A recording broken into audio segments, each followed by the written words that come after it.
था मैं पहले भी कहा, रोना कोई नहीं सिखाएगा। रोना कोई नहीं सिखाएगा। आप जैसे ही जन्म लोगे वैसे ही रोना चालू कर दो। रोना कोई सिखाने वाला नहीं है, रोना कोई सिखाएगा भी नहीं। पर यदि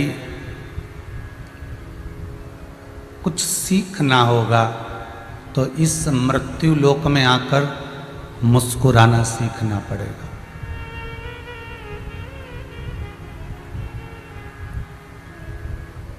रोना सिखाने वाला तो कोई है ही नहीं, क्योंकि मृत्यु लोक में अगर हम जन्मे हैं, संसार में अगर आए हैं, हम संसार सागर में अगर हमारा जन्म हुआ है, संसार सागर में हम आकर अगर पैदा हुए हैं, तो यहाँ आने के बाद आपको रोना कोई नहीं सिखाने वाला, वो तो आप स्वतः सीख जाएंगे,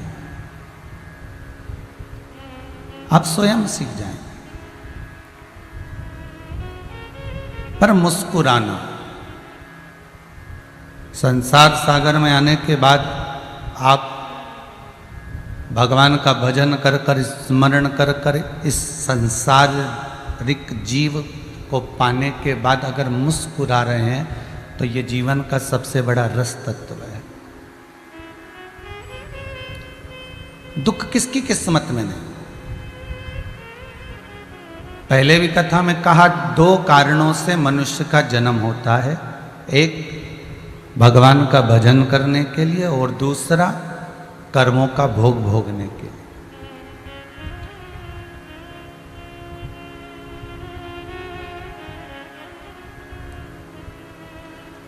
श्री रामकृष्ण परमहंस जी से बार बार स्वामी विवेकानंद जी ने शब्द कहा, आपके ऊपर मां जगतजननी जगदम्बा की बड़ी कृपा है। आप पर मां कृपा करती रहती है, जगतजननी जगदम्बा हमेशा दर्शन देती रहती है।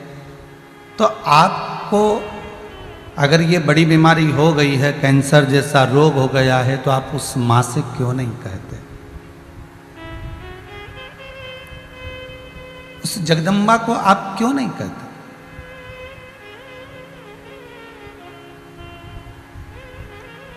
आप उस माता रानी से अगर विनती करोगे तो क्या माता रानी आपकी सुनेगी नहीं?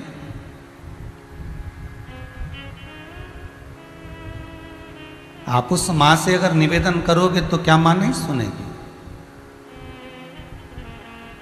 जितने आस्था चैनल पर कथा सुन रहे हो, फेसबुक यूट्यूब पर सुन रहे हो, मोबाइल पर सुन रहे हो, जहां बैठकर सुन रहे हो, इस कथा को अपने जीवन में उतारना और एक बात का ध्यान करना कि जिसके सामने स्वयं जगदम्बा आकर खड़ी हो जाती हो, जिसके सामने स्वयं भवानी आकर खड़ी हो जाती हो, जिसके सामने स्वयं हरि विठ्ठल आकर खड़े हो जाते हो, जिसके सामने स्वयं नारायण आकर खड़े हो जाते हो, जिसके सामने स्वयं गिरधर गोपाल आकर खड़े हो जाते हो, जिसके सामने भगवान नरसिंह आकर खड़े हो जाते हो, जिसके सामने स्वयं भगवान गरुण ध्वज आकर खड़े हो जाते हो, तो भी मृत्यु लोक में आने के बाद उनको दुख झेलना पड़ा है। इस संसार सागर में आने के बाद उन्होंने दुख झेला है, उन्होंने दुख झेला है।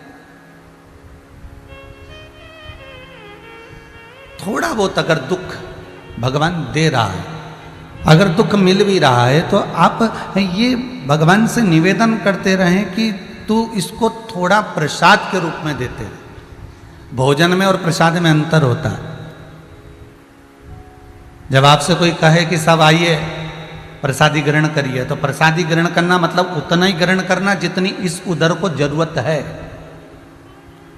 अति से ज्यादा मत पा लेना।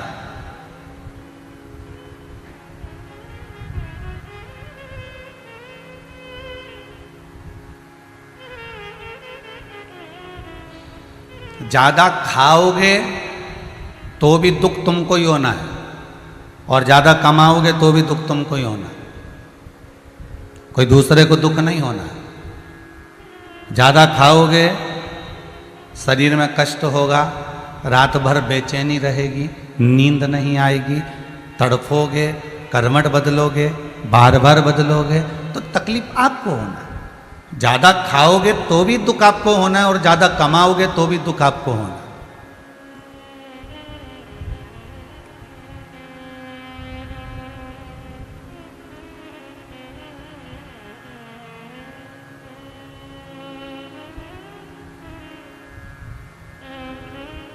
ज़्यादा कमा भी लिया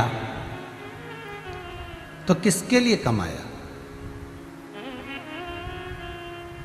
8,000 रुपये रोज महीने का एक नौकर रखा, बर्तन वाली बाई रखी 4,000 रुपये महीने की, धोबी रखा कपड़े धोने के लिए, वस्त्र धोने के लिए एक व्यक्ति रखा, पोछा झाड़ू के लिए कोई को रखा, फिर किसी को रखा, फिर किसी को रखा। कितने रखे? अब तुमने अगर 50,000 रुपये महीना कमा रहे हो, उसमें से अगर 20,000 रुपये तो तुम नौकर चाकर को बांट दे रहे हो, नौकर चाकर को प्रदान कर दे रहे हो। अब तुम्हारे पास बचा क्या? वो 30,000 रुपये। इससे तो वो 30,000 ही कमाना पड़ता है जो 50,000 कमाए उससे। और 30,000 आपके सुकून के, आपके आनंद के तो हैं, आपको किसी को देना तो नहीं है। वो स्वयं का सुख है, वो स्वयं का आनंद है, वो स्वयं का रस तत्व है, वो दूसरे का नहीं।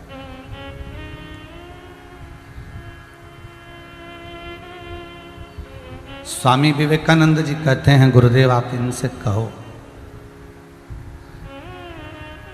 आप इनसे एक बार कही दो, आप जगत जननी जगदम्बा से जाकर एक बार विनती कर दो, निवेदन कर दो कि माँ मेरा आपसे निवेदन है कि मेरी ये बीमारी समाप्त कर दो, मैं बस आपसे इतना कहना चाहता हूँ। पर स्वामी विवेकानंद भले कह रहे हैं, पर रामकृष्ण परमहंस कह रहे हैं कि मेरा जन्म ही कर्म भोगने के लिए हुआ है।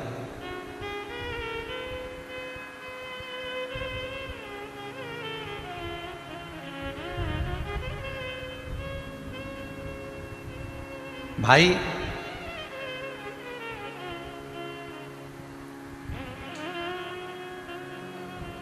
मेरा यदि ये जन्म है, मेरा ये जन्म का जो कारण है, ये केवल दो ही कारण। एक भजन करना है मुझको, मेरे जन्म लेने का कारण केवल इतना है कि मुझे भजन करना, और दूसरा मेरा जन्म लेने का कारण है कि मुझे कर्म का भोग भोगना। दोनों मुझे करना है, भजन भी मुझे करना है और कर्म का भोग भी मुझे भोगना। तो हो सकता है हमारा जो जन्म हुआ है, हम जो मृत्यु लोक में जन्मे हैं, हम जो मृत्यु लोक में आए हैं, हम जो मृत्यु लोक में पहुंचे हैं, उसका कारण हमारा कर्म हमें भोगना। और ध्यान दीजिएगा, आप लोग और हम हो चाहे आप हो, त्रेता में नहीं जन्मे, आप और हम द्वापर में नहीं जन्मे, आप और हम सत्ययुग में नहीं जन्मे। आप और हमों का जन्म जो हुआ है वो कलिकाल में हुआ है, कलयुग में।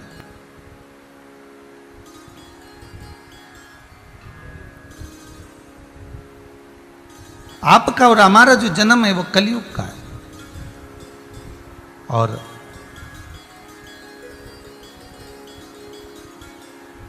आपका और हमारा जो जन्म है वो इस कली काल का है। और इस कली काल का सबसे बड़ा अगर कोई फल है, इस कली काल का सबसे बड़ा अगर कोई गुण है, तो वो एक कि पुण्य मन से भी हो सकता है।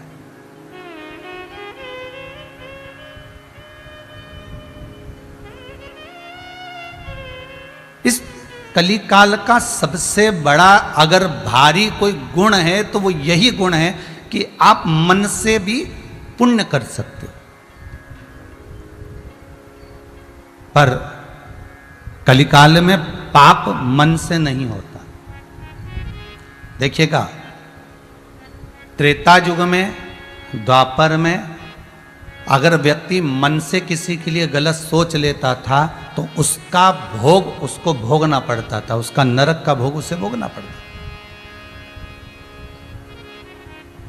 त्रेता और द्वापर में अगर आपने किसी के लिए गलत मन में विचार कर लिया, गलत धारणा बना ली, गलत सोच बना ली, गलत दृष्टि बना ली, तो आपको भोगना पड़ेगा। भले आपने उसका बुरा नहीं करा, भले आपने उसके लिए गलत कुछ करा ही नहीं इस शरीर के द्वारा, आपने इस शरीर के द्वारा उसको कोई कष्ट दिया ही नहीं है, आपने इस शरीर के द्वारा उसको कहीं त्राण दिया ही नहीं है।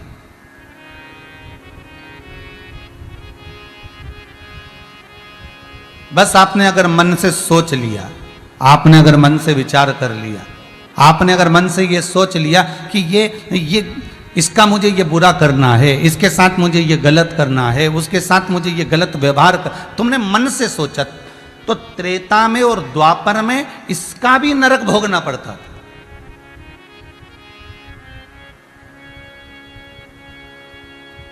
मन से भी अगर पाप हो जाता था तो त्रेता और द्वापर में उसका नरक जीव को भोगना पड़ता था। पर कलयुग में ऐसा नहीं है।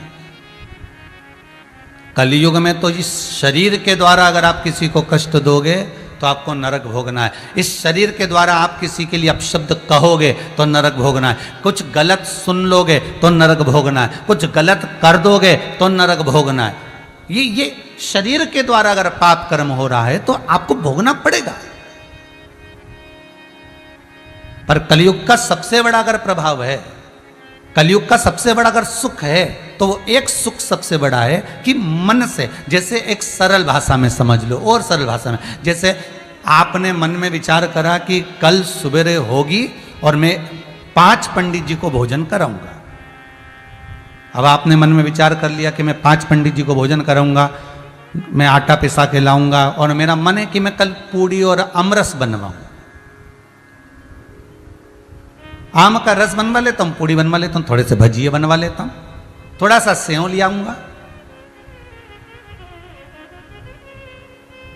और मन में आ गया कि ये काम करता हूं, थोड़े पापड़ और तलवा देता हूं। तो ये आपने जो विचार करा, ये आपके मन में आ गया कि कल मैं ब्राह्मण का भोजन कराऊंगा, कल मैं ऐसा करूंगा, कल मैं वैसा करूंगा, और आपके मन में बात आई और आप मालूम पड़े रात को 1-1:30 बजे अटैक आ गया और आप मर गए, प्राण छूट गए, और आपने ब्राह्मण का भोजन नहीं कराया, आपने ब्राह्मण को भोजन नहीं कराया, आपने किसी को अमरस, पूड़ी, भजिया, पकोड़ा, सब्जी कुछ भी नहीं खिलाई, तो भी शिव महापुराण की कथा कहती है उसके बाद भी अगर प्राण छूट गए हैं तो आपको ब्राह्मण के भोजन का पुण्य मरते से ही प्राप्त हो गया, मरते से। ये मन का पुण्य है, यही हमारे मन का पुण्य है। और ये मन का जो पुण्य है ये जीवन का एक सुख दे जाता है। हमारा एक निवेदन रहा है पहले से भी और आज भी, कई कथाओं में पहले भी वर्णन किया और आज भी वर्णन करते हैं। आपसे केवल इतना निवेदन है, आप शंकर मंदिर नहीं जा सकते मत जाओ, आप शंकर को बेलपत्र नहीं चढ़ा सकते मत चढ़ाओ, आप शंकर के शिखर का दर्शन भी नहीं कर सकते मत करो, आप घर से बाहर नहीं जा सकते, अभी लॉकडाउन चल रहा है या कोरोना महामारी चल रही है, आप अपने घर में रहो।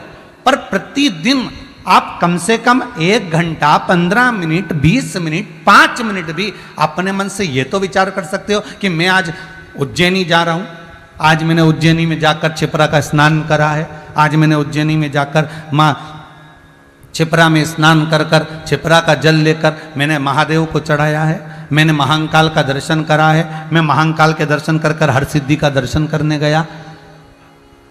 कभी आपने विचार करते हुए प्रत्येक सोमवार, प्रत्येक प्रदोष आप मन से तो पहुंच सकते हो।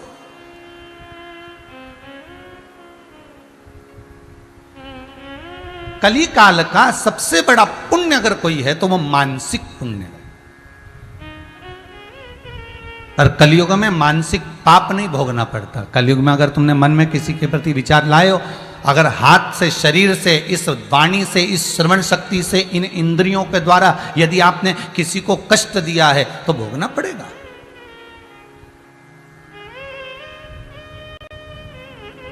इस शरीर के द्वारा अगर आप पहुंचे हो तो आपको भोगना पड़ेगा, पर मन से अगर पहुंचे हो तो। पर मन का जो पुण्य है, मन का जो दान है, मन का जो सत्कर्म है,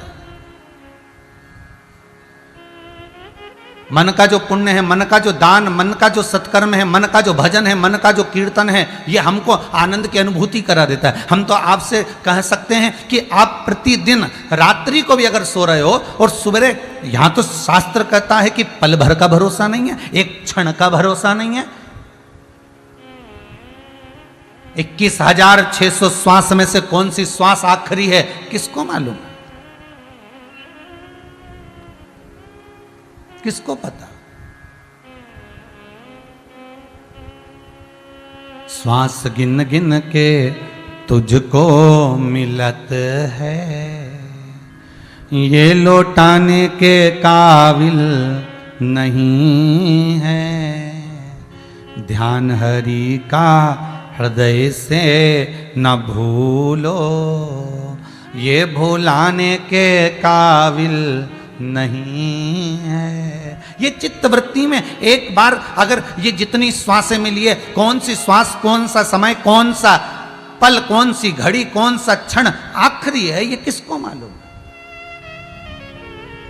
किसको पता।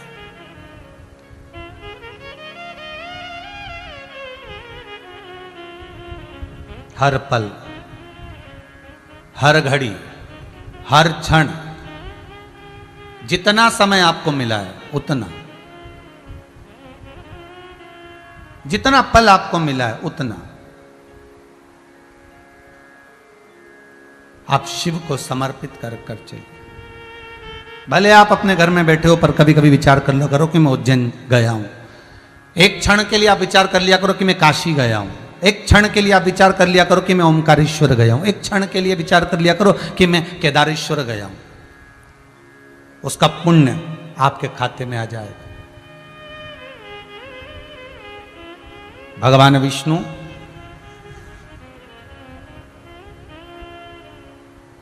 देवऋषि नारद से कह रहे हैं, नारद तुमने गलती करी है कि तुम रुद्राक्ष का अपमान कर कर मेरे पास में आए हो। शंकर का अपमान कर कर अगर कोई भगवान विष्णु का भजन करता है तो भगवान विष्णु उसको स्वीकार नहीं करते।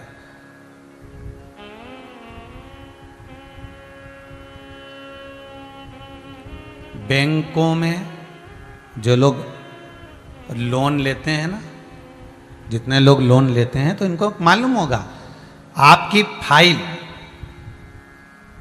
पूरे भारत की भूमि पर, पूरे मध्य प्रदेश हो, चाहे जिस प्रदेश में आप रहते हो, जिस जगह पर आप रहते हो, अगर किसी भी बैंक से आपने लोन ले रखा है और वो लोन आपने नहीं चुकाया, आप नहीं दे पाए, तो फिर वापिस आपको लोन मिलेगा क्या? किसी भी बैंक से।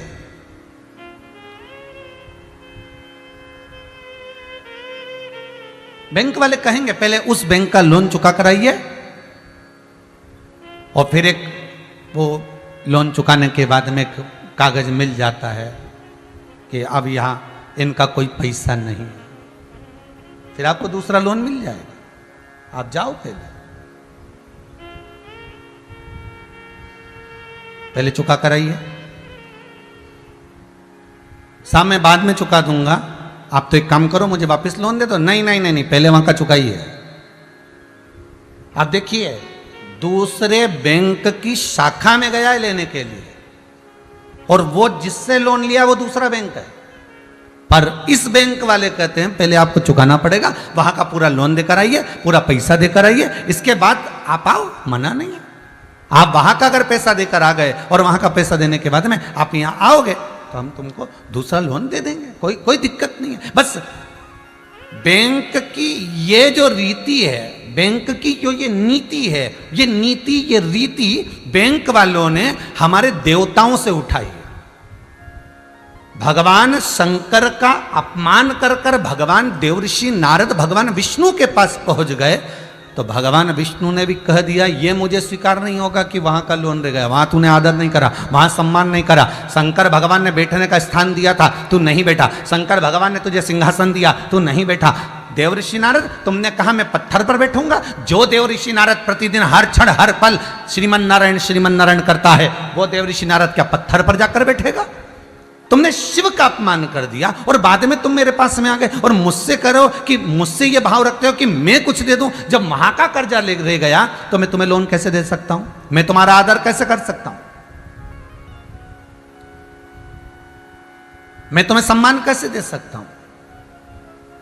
एक बेटा कहे मुझे पिताजी से कोई मतलब नहीं है, मम्मी मैं केवल आपसे मतलब रखता हूं, मैं आपको अपने साथ रख सकता हूं, मैं आपको झेल सकता हूं, पर पिताजी को नहीं झेलूंगा, मुझे पिता से कोई मतलब नहीं है। या एक बेटा या एक बहू ये कहते कि मुझे मम्मी से कोई मतलब नहीं है, मुझे मां से कोई मतलब नहीं है, मुझे इनके साथ नहीं रहना, मैं पिता को रख सकती हूं, मैं ससुर को रख सकती हूं, पर इनसे मुझे कोई मतलब नहीं रहेगा।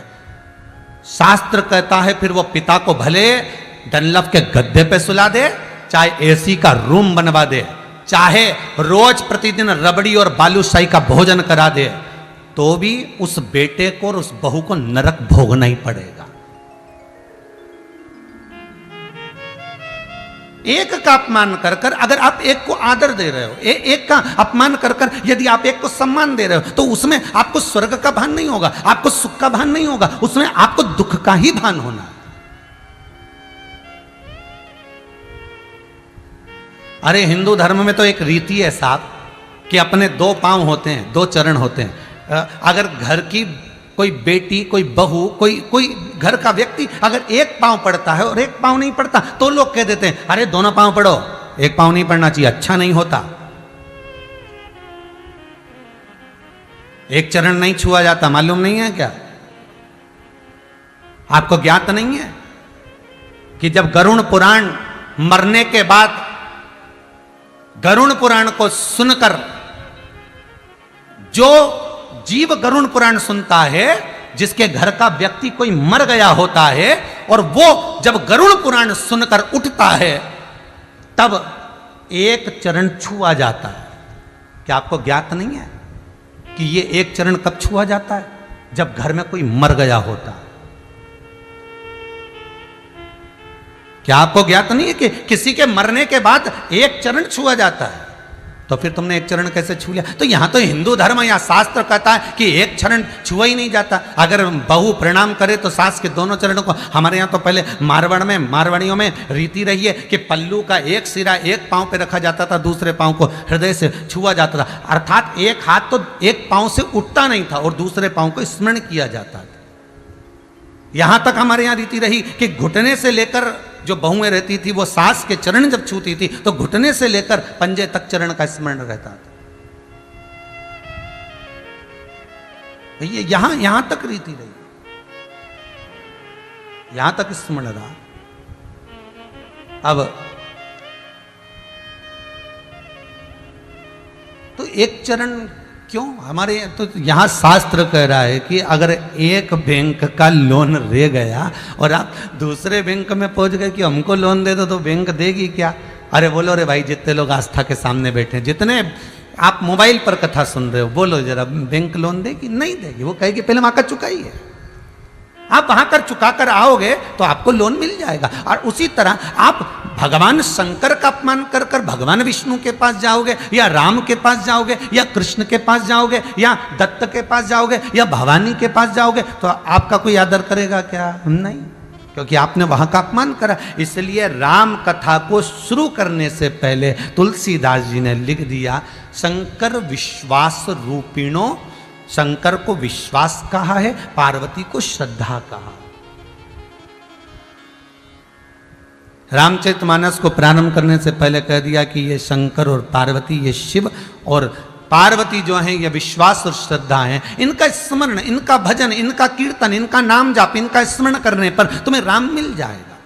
जो शिव का विमुख है उसको राम नहीं मिल सकता। श्रीमद् भागवत में भी वर्णन आया, वेदव्यास जी लिखते हैं कि शंकर और पार्वती के चरित्र का जो स्मरण करते हैं उनको कृष्ण मिल जाता है, उनको कृष्ण प्राप्त हो जाता है। उनको मेरा ठाकुर मिल जाता। चित्तवृत्ति में अगर एक बार शिव जुड़ गया, चलो और सहज भाषा में समझ लीजिए महाराज, जब संसार सागर में कुछ भी नहीं था, आज कथा में आएगा कि ब्रह्मा जी शिवलिंग की उत्पत्ति करेंगे, ब्रह्मा और विष्णु, कुछ भी नहीं था, तब एक शिव ही तो था।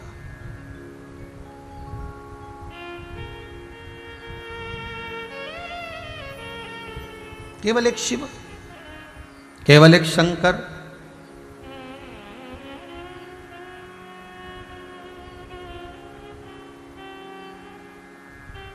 उसके सिवाय है ही क्या? ब्रह्मदेव भगवान विष्णु कह रहे हैं, देवऋषि नारद आपने एक गलती बड़ी भारी कर दी है, और वो गलती अगर आप स्वीकार लो तो आपको हो सकता है कि थोड़ा आपको कम कष्ट झेलना पड़े।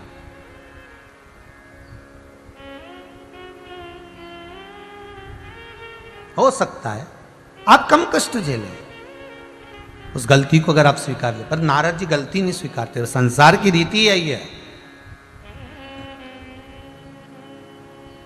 पूरे संसार की यही रीत है, गलती कोई स्वीकारने को तैयार नहीं कि साहब मेरे से गलती हो गई, मैंने ये गलत काम कर दिया, साहब मैंने ये गलत कर दिया, साहब मैंने ये गलत कर दिया, कोई स्वीकारता ही नहीं है। बस उस गलती में भी अच्छा ही स्वीकारने का, मैंने जो करा वो अच्छा करा, पर वो गलत करा तो मैंने नहीं करा, ये तो साहब मैं काय को स्वीकार करूं कि मैंने करवाया, नहीं मैंने करा ही नहीं, गलती कोई नहीं स्वीकार।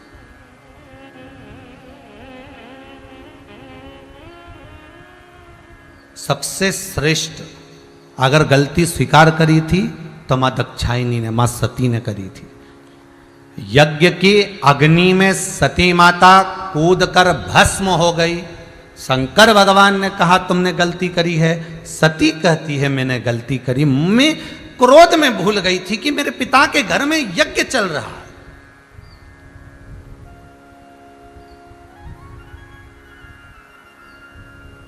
मेरे पिता के घर में एक हवन हो रहा है, एक यज्ञ चल रहा है, और उस यज्ञ की अग्नि में मुझे नहीं कूदना था, मुझसे गलती हो गई, और वो गलती मैं स्वीकार करती हूं।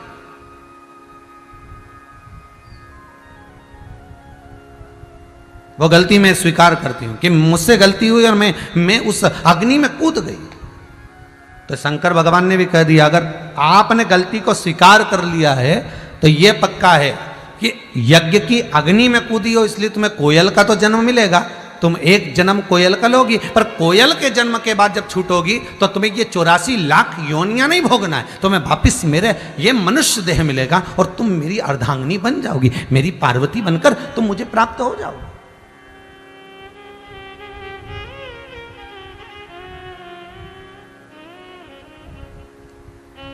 गलती तो एक ने स्वीकार करी थी और वो है मां दक्षायनी। देवऋषि नारद को बार बार कहा कि आप गलती स्वीकार करिए, आप स्वीकार करो। होता है एक बार एक संत निकल कर जा रहे थे और बड़े बैरागी संत थे, बड़े त्यागी संत, भगवत भजन करते हुए स्मरण करते, नाम जाप करते, श्री शिवाय नमस्तुभ्यम, ओम नमः शिवाय, राम राम सीताराम जपते जपते जा रहे। बड़े त्यागी थे, बड़े बड़े आनंदित थे। और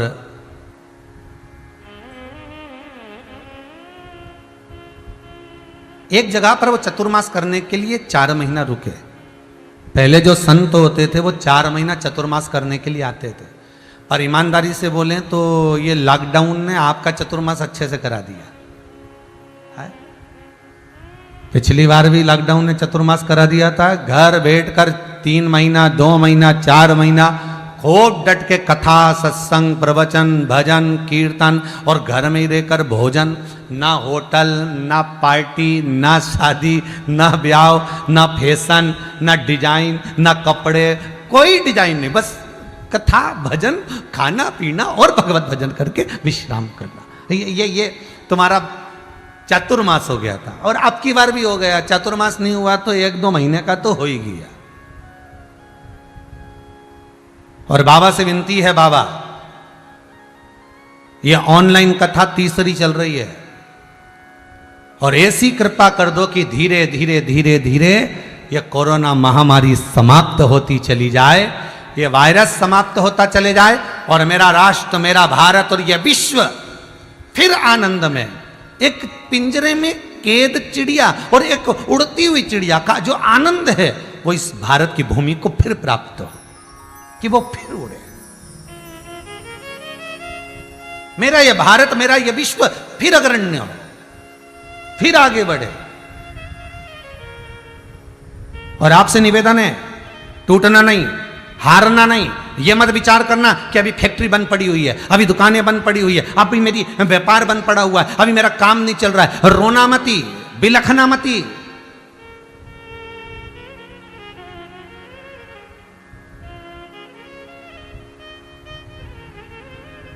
यदि एक मां अपने बच्चे को घर में छोड़कर जाती है और किसी काम से चली जाती है, तो वो मां जब वापिस आती है ना, अपने बच्चे को जब गोदी में उठाती है ना, तो जितना प्रेम उस समय पर करती मां, उससे 1000 गुना ज्यादा प्रेम बच्चे को हृदय से लगाकर, छाती से लगाकर, स्तनपान कराकर, बच्चे को खिलौना देकर मां एक आनंद में। और जब जाती है तो विचार कर करती है, मेरे घर में बच्चा है, मेरे घर में बेटा है, मेरे घर में बेटी है, और जाना है मुझे तो कुछ लेकर जाऊंगी, उसको देना पड़ेगा, नहीं दूंगी तो रोएंगे। उसी तरह अगर भगवान ने हमसे 1 महीना, 2 महीना, 4 महीना, 1 साल, 6 महीना अगर काम बंद करवा दिया, फैक्ट्रियां बंद करवा दी, दुकान, व्यापार, व्यवसाय बंद करवा दिया, चिंता मत करना, उस परमात्मा ने तुम्हारे लिए कुछ अच्छा सोच कर रखा होगा। और जब वो गोदी में लेगा, जब वो चालू करेगा, तो ऐसा धन बरसाएगा, ऐसी संपदा बरसाएगा, ऐसी सत्ता बरसाएगा कि कोई खिलौना तुम्हारे हाथ में दे देगा, कोई धन तुम्हारे हाथ में प्रदान कर देगा, कोई संपदा तुमको दे देगा। तुम चिंता मत करना, बस उस पर विश्वास रखना, उस पर भरोसा रखना। और वो शंकर, मेरा ओघड़दानी, मेरा त्रिकालदर्शी, मेरा कैलाशी, मेरा शंभु तुम्हारे सम्मुख में होगा, अगर विश्वास प्रबल होगा तो।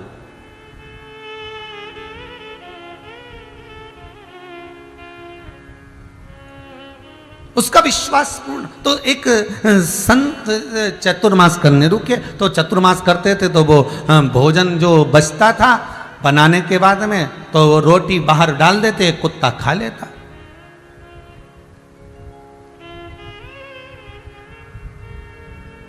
अब रोटी कुत्ता खाता।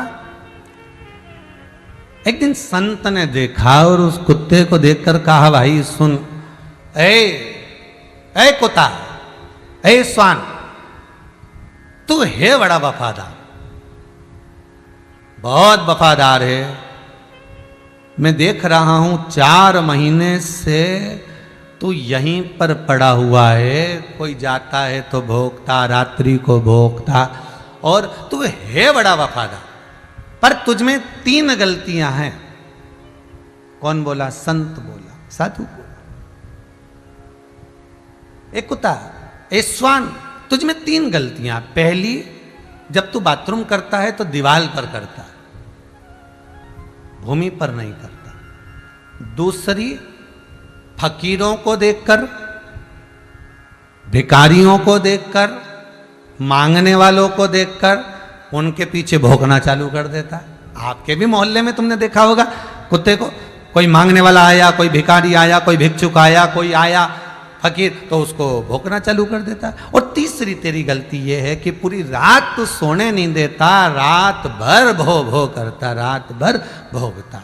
तेरी सबसे बड़ी गलतियां बस ये 3 है। तो संत ने कहा, तेरी गलती बड़ी बुरी है, तू है वफादार, बहुत अच्छा है, चौकीदारी करता है, सब कुछ करता है, पर तू ये 3 गलती तेरी बेकार। तो इतने में कुत्ते ने कहा, उस स्वान ने कहा संत से, गुरुदेव इन 3 गलतियों को मत देखो, मेरा कारण क्या है वो समझ लो। गुरुजी ने पूछा, क्या कारण है?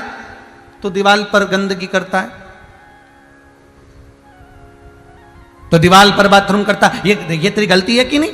वो कुत्ता बोलता है, मैं भूमि पर इसलिए नहीं करता कि ना जाने इस भूमि पर कौन साधु, कौन सन्यासी, कौन तपस्वी, कौन साधक, कौन उपासक आसन बिछाकर भगवान का भजन करता होगा, इसलिए मैं भूमि पर गंदगी नहीं करता, इसलिए मैं भूमि पर गंदगी नहीं करता।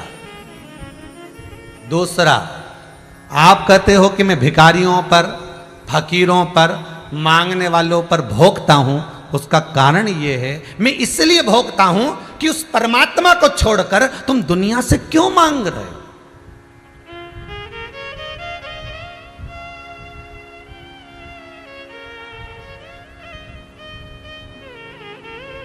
मैं भिखारी को देखकर क्यों भोगता हूं, उसका कारण कि तुम भगवान को छोड़कर, उस परमात्मा को छोड़कर, उस शंकर को छोड़कर, उस नारायण को छोड़कर, उस राम और कृष्ण को छोड़कर तुम दुनिया से क्यों मांग रहे हो। इसलिए मैं भिखारियों के पीछे लग जाता हूं, इसलिए मैं फकीरों के पीछे दौड़ दौड़ कर भोगता हूं कि इनके आगे क्यों हाथ फैला रहा है, उसके आगे फैला।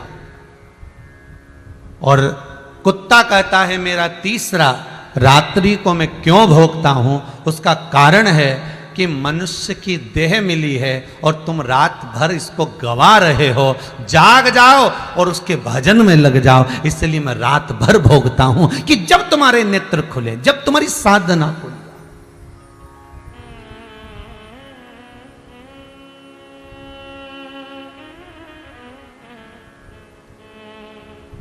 पिछले लॉकडाउन में पादली बैजनाथ जी से सोमानी परिवार कथा करवाने आया था, आप लोगों ने टीवी पर सुनी थी। और सोमानी जी का एक नियम था कि वो पूरी नवरात्रि में रात भर भगवान का भजन करते ब्रह्म मुहूर्त तक। फिर ब्रह्म मुहूर्त में स्नान आदि करने के बाद थोड़ा सा विश्राम कर लेते, फिर जाकर फिर भजन कर लेते। प्रति 9 दिन तक एक ही क्रम।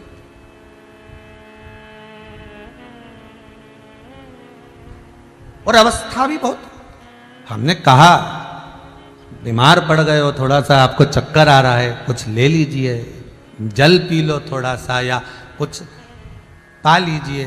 बस एक समय चाय लेते थे और एक समय पानी लेते थे, उसके सिवा कुछ। पूरे 9 दिन। और अवस्था होगी लगभग 80-85 की। आप ले लीजिए। नहीं नहीं नहीं,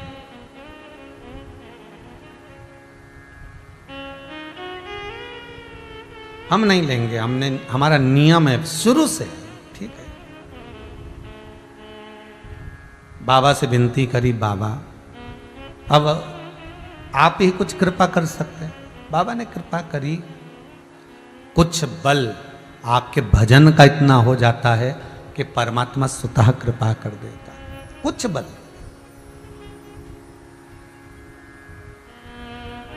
रात भर वो श्वान, रात भर वो कुत्ता भोगता रहता है। उसका कारण है कि ये मनुष्य की जो देह मिली है, ये मानव का जो शरीर मिला है, ये मानव का शरीर बड़ी मुश्किल से मिलता है। 84 लाख योनियां काटने के बाद जो ये मनुष्य की देह मिलती है, ये ऐसी गंवाना नहीं है,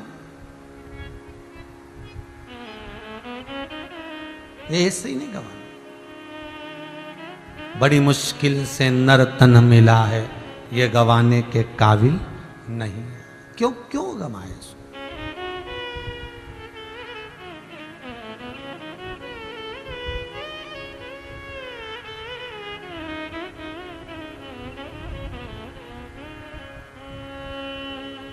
भगवान की भक्ति कि भज भोला भंडारी रे पगले, भज भोला भंडारी। भगवान शिव का नाम।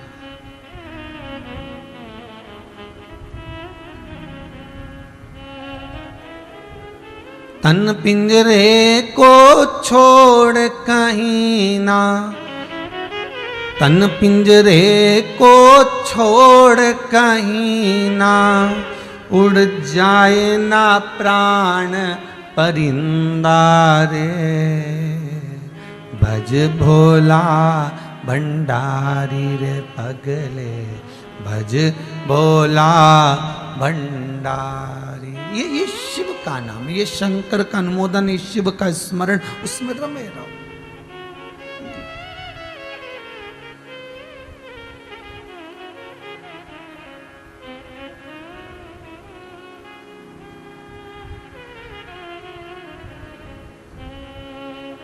भगवान शिव,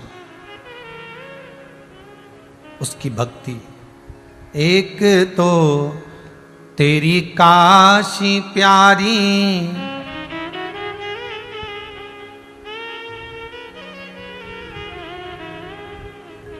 एक तो तेरी काशी प्यारी, दूसरी गंगा बहे।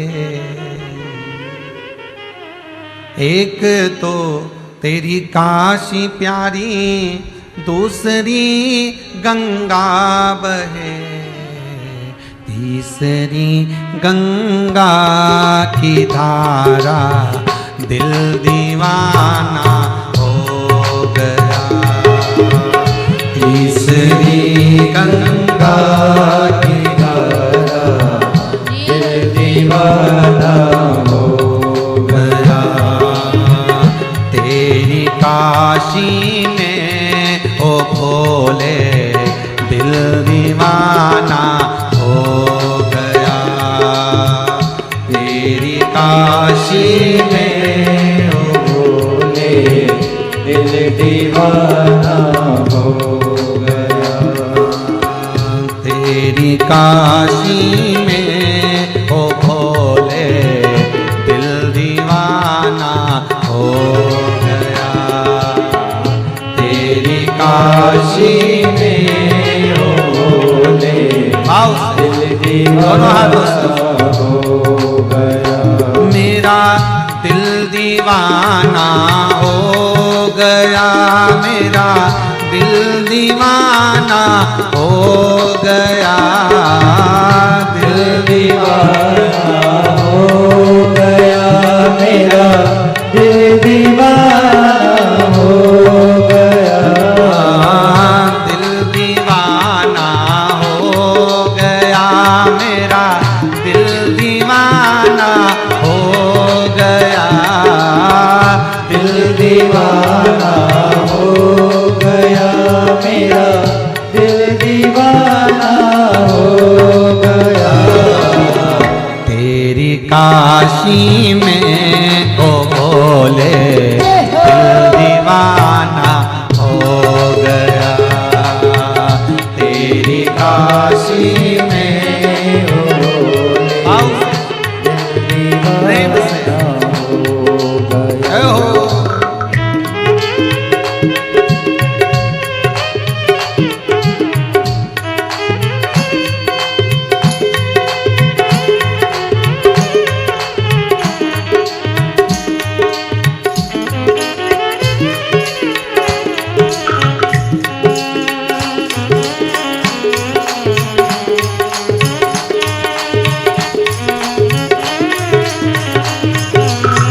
हर भोले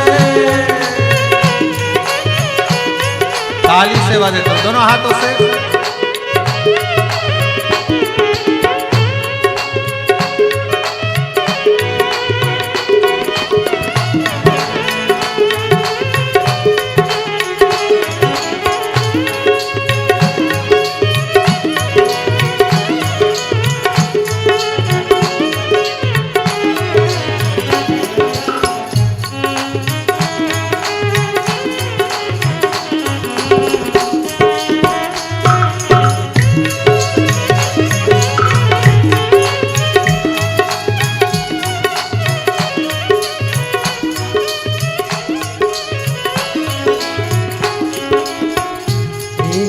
तो तेरे भक्त प्यारे, दूसरी कावड़ धरी। एक तो तेरे भक्त प्यारे, दूसरी कावड़ धरी। ओ एक तो तेरे भक्त प्यारे, दूसरी कावड़ धरी। एक तो तेरे भक्त प्यारे, दूसरी कावड़ धरी। तीसरी कांधे पे कावड़ दिल दीवाना हो गया। तीसरी कांधे पे कावड़ दिल दीवाना हो गया।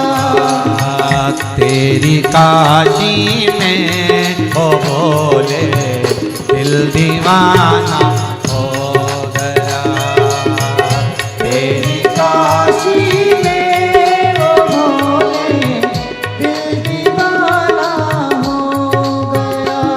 मेरा दिल दीवाना हो गया, मेरा दिल दीवाना हो गया, दिल दीवाना हो गया, मेरा दिल दीवाना हो गया, दिल दीवाना हो गया, मेरा दिल दीवाना हो गया, दिल दीवाना हो गया, मेरा दिल दीवाना हो गया।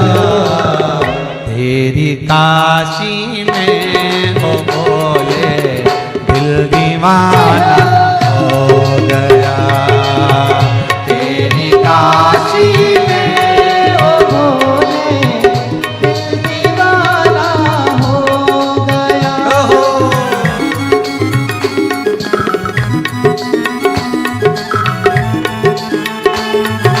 आओ से हर हर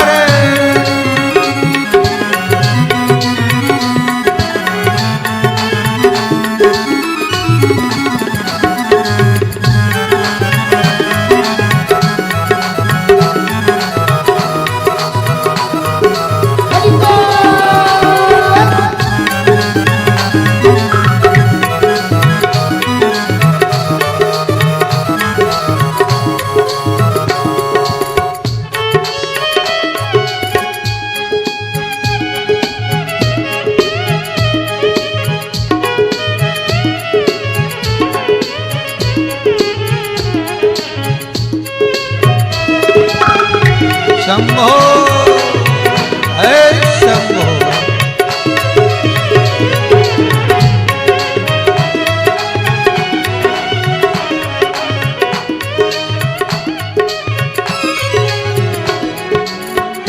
एक तो तेरी नगरी प्यारी, दूसरी गंगा बहे, एक तो तेरी नगरी प्यारी, दूसरी गंगा बहे, ओ एक तो तेरी नगरी प्यारी, दूसरी गंगा बहे, एक तो तेरी नगरी प्यारी, दूसरी गंगा बहे, तीसरी गंगा की धारा दिल दीवाना हो गया, तीसरी गंगा की धारा दिल दीवाना हो गया, तेरी काशी में हो भोले दिल दीवाना हो गया, तेरी काशी में हो भोले दिल दीवाना हो गया, मेरा दिल दीवाना हो गया, मेरा दिल दीवाना हो गया, दिल दीवाना हो गया, मेरा दिल दीवाना हो गया, दिल दीवाना हो गया, मेरा दिल दीवाना हो गया, दिल दीवाना हो गया, मेरा दिल दीवाना हो गया, तेरी काशी में ओ भोले दिल दीवाना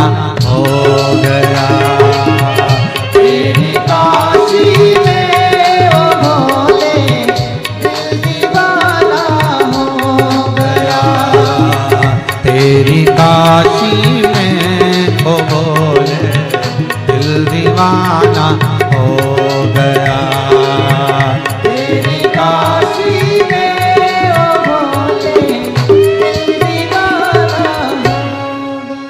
भगवान शिव की कथा कहती है, शंकर ओघड़ी की कथा कह रही है कि चित्त वृत्ति में आपके अगर मन से भी आपने शंकर को रिझा लिया तो शंकर आपका हो गया। कली काल में इस कलयुग के अंदर आप शंकर की मानसिक पूजा भी कर रहे हो तो भी शिव स्वीकार कर रहा है। भगवान शंकर उसको स्वीकार कर रहे हैं, आप मन से भी कर।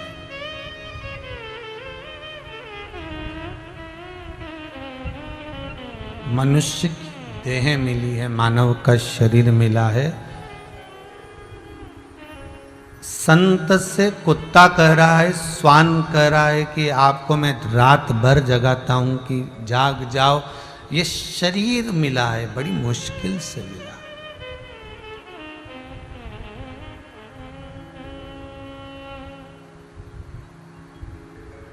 बड़ी मुश्किल से।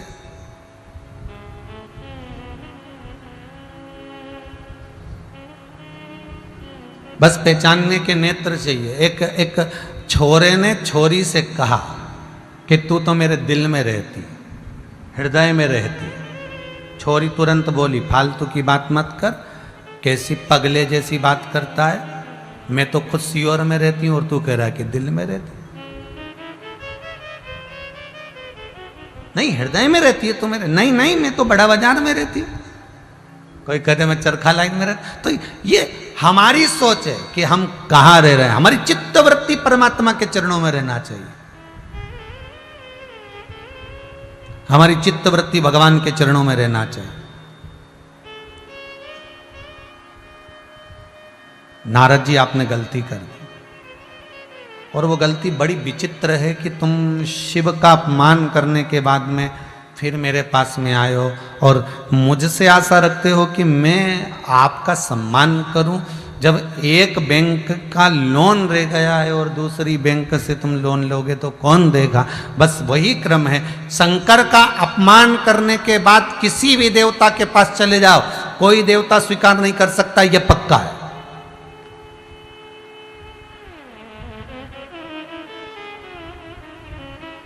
शिव का अपमान अगर कर दिया है, उसके बाद तुम्हारा कहीं ठिकाना नहीं पड़ेगा, कहीं ठोर नहीं, कहीं ठिकाना नहीं।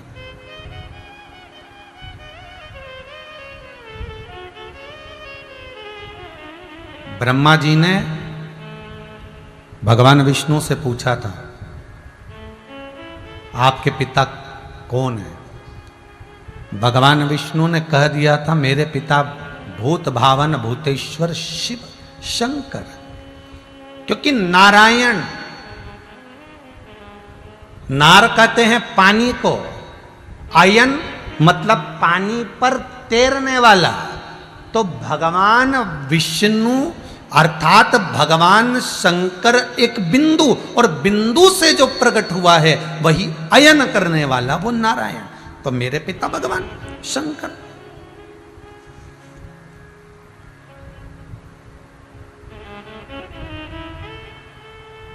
ब्रह्मा जी ने कहा, शिव आपके पिता हैं?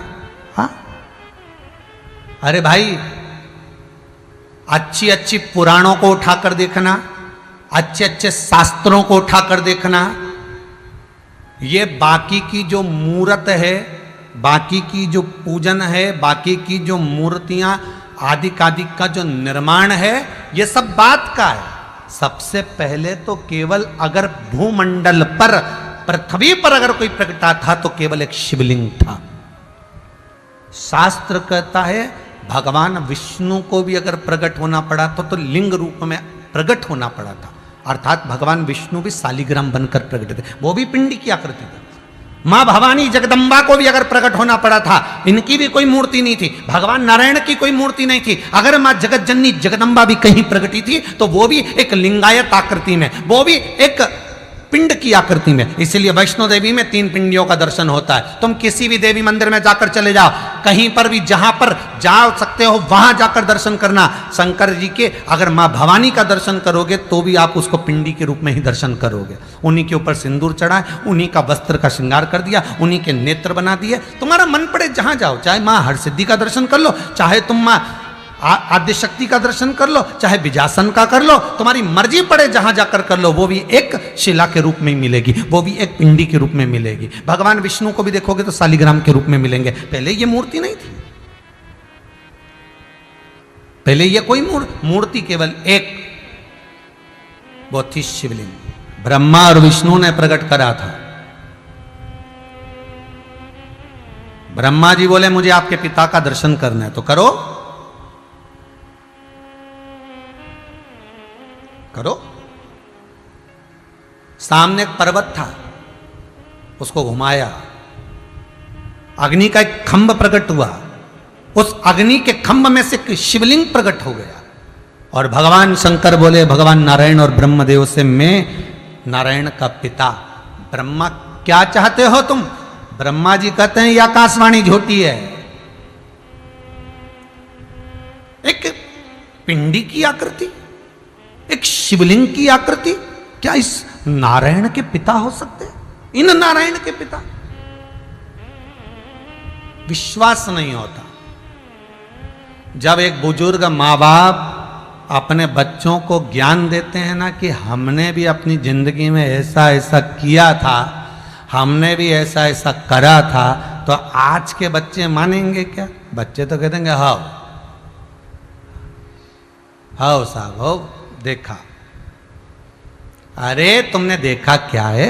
हमारी जो माता जी थी, हमारी जो सास थी, इतनी कड़क थी कि 5 मिनट टोटले पर तो चले जाओ, 5 मिनट इधर उधर चले तो जाओ, जो काम बताया पूरा चाहिए, सफाई पूरी चाहिए, भोजन पूरा चाहिए, इतना चाहिए, ऐसा चाहिए, वैसा चाहिए, जरा सा तो छूट जाए।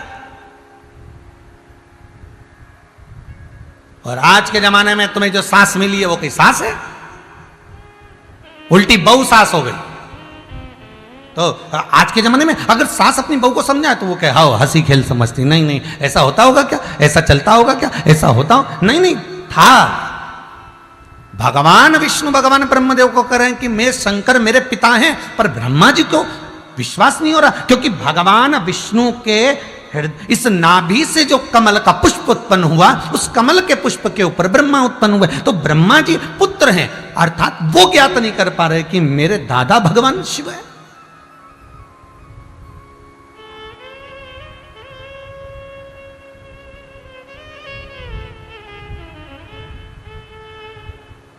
अरे भाई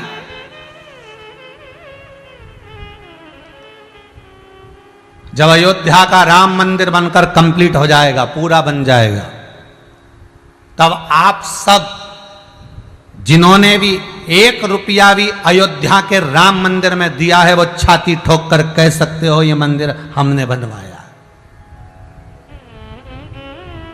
इसमें 1 ईंट हमारी लगी है, इसमें 1 रुपया हमारा लगा है, अर्थात आपने बनवाया।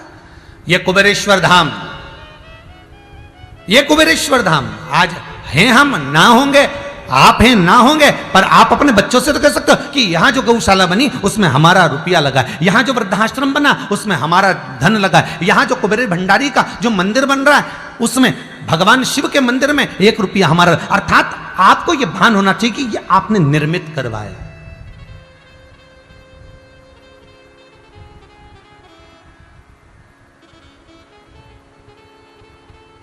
अरे भाई वृंदावन भी है, काशी भी है, उज्जैनी भी है, ओमकारेश्वर भी है, सोमेश्वर, केदारेश्वर, बद्रीनारायण, अयोध्या, सब कुछ है। पर देखा जाए तो इस घने जंगल में, सीहोर से 12-15 किलोमीटर दूर इस घने जंगल में आप अगर इस कुबेरेश्वर धाम का निर्माण करवा रहे हो तो तुम्हें प्रसन्नता होना चाहिए कि अलग से आपने एक तीर्थ का निर्माण कर दिया, एक तीर्थ को निश्चित कर दिया। और ये आज ठीक है, पर आने वाला जो समय होगा तो आपके हृदय को भी एक आनंद की अनुभूति होगी कि आपने जो दान दिया, आपने जो पुण्य करा, आपने जो सत्कर्म करा, आप जो आजीवन भोजन भंडारे के सदस्य बने, या गौ माता के लिए, वृद्धाश्रम के लिए, या मंदिर के लिए जो आपने दिया, वो अजर अमर तो हो गया, वो आपके सामने तो आ गया। अरे भाई ब्रह्मदेव के मन में ये बात पच नहीं रही, ब्रह्मा जी के मन में ये बात नहीं आ रही, जैसे भगवान विष्णु देवऋषि नारद के मन में नहीं आया था कि मैंने तो कुछ करा ही नहीं, और ब्रह्मा जी करें ऐसा हुआ ही नहीं, पच नहीं रहा।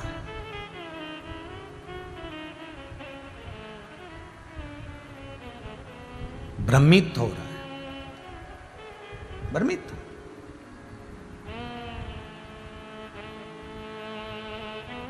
भाई क्या चाहते हो, क्या चाहते हो? ब्रह्मा जी बोले ये जानना चाहता हूं कि शिवलिंग का सिर कहाँ है और शिवलिंग का चरण कहाँ है, मुझे वो ज्ञात करना है। हे कहाँ गए? ब्रह्मा आकाश में, भगवान विष्णु पताल में। भगवान को तो मालूम था कि माता पिता का चरण जानना बहुत कठिन है। एक माता पिता के हृदय में क्या चल रहा है जिंदगी भर बच्चे नहीं जान सकते। बड़े बेटे को लगता है कि मम्मी छोटे को ज्यादा चाहती है, छोटे को लगता है मम्मी बड़े को ज्यादा चाहती है, बड़े को लगता है कि पिताजी मंझले को ज्यादा चाहते हैं, मंझले को लगता है कि मम्मी पापा छोटे को ज्यादा चाहते हैं। पर माँ बाप से पूछा जाए कि आपके लिए कौन सा बेटा प्रिय है, माता पिता से पूछा जाए आपके लिए कौन सी बहू प्रिय है, तो कोई माँ कह देगी कि मैंने सारे बच्चों को बराबर का दूध पिलाया है, बराबर का पालन किया है, बराबर का गोदी में खिलाया है, इसलिए मेरे लिए ये बच्चे सब बराबर हैं। माता पिता की दृष्टि में बच्चों में भेद नहीं होता, पर बच्चे अपने माँ बाप का भेद कर देते हैं। एक को लगता है ये उसको ज्यादा चाहती है तो वो धीरे धीरे कटना चालू कर देता है, फिर उसको लगता है कि ये उसको ज्यादा चाह रही, वो कटना चालू। तो माता पिता के मन में भेद नहीं होता, मेरे शंकर के मन में भेद नहीं है, मेरे शिव के मन में कोई भेद नहीं, मेरे शिव के मन में कोई कपट नहीं।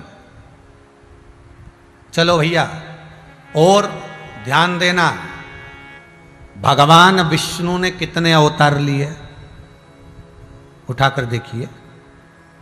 भगवान ब्रह्मा ने भी कई बार अवतरित हुए, इंद्र भी रूप बदल लिए, जलदेव भी रूप बदल लिए, गरुण देव भी रूप बदल लिए, सारे 33 कोटि देवताओं को उठाकर देखिए, सबने रूप बदल लिया, सबने अवतार ले लिए। पर कोई कह दे कि शंकर भगवान ने कोई अवतार लिया, नहीं, शंकर शिवलिंग थे, शंकर शंकर थे, और शंकर के भीतर कोई कपट नहीं, छल नहीं, कोई कुछ भाव। कहा भगवान विष्णु ने स्वयं शिव जी से कहा कि ये जलंधर को मारना है तो तुम मार दो।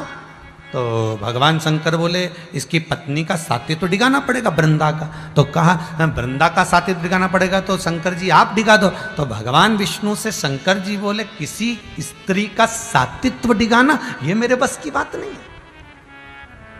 शिव महापुराण के अंदर रुद्राक्ष का जो महत्व कहा है, उस रुद्राक्ष के महत्व में स्वयं वेदव्यास जी लिखते हैं कि नारी के मंगलसूत्र के साथ अगर एक रुद्राक्ष का मन का है तो उस नारी का मंगलसूत्र कभी नहीं उतर सकता।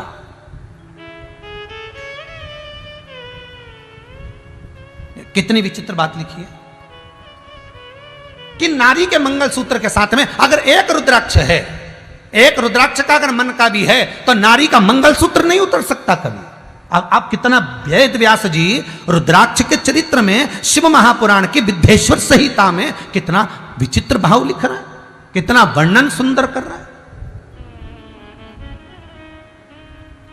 तो गलत क्या कहा कि शंकर किसी के साथ छल नहीं कर सकते, किसी के साथ। कल किसी का एक प्रश्न था,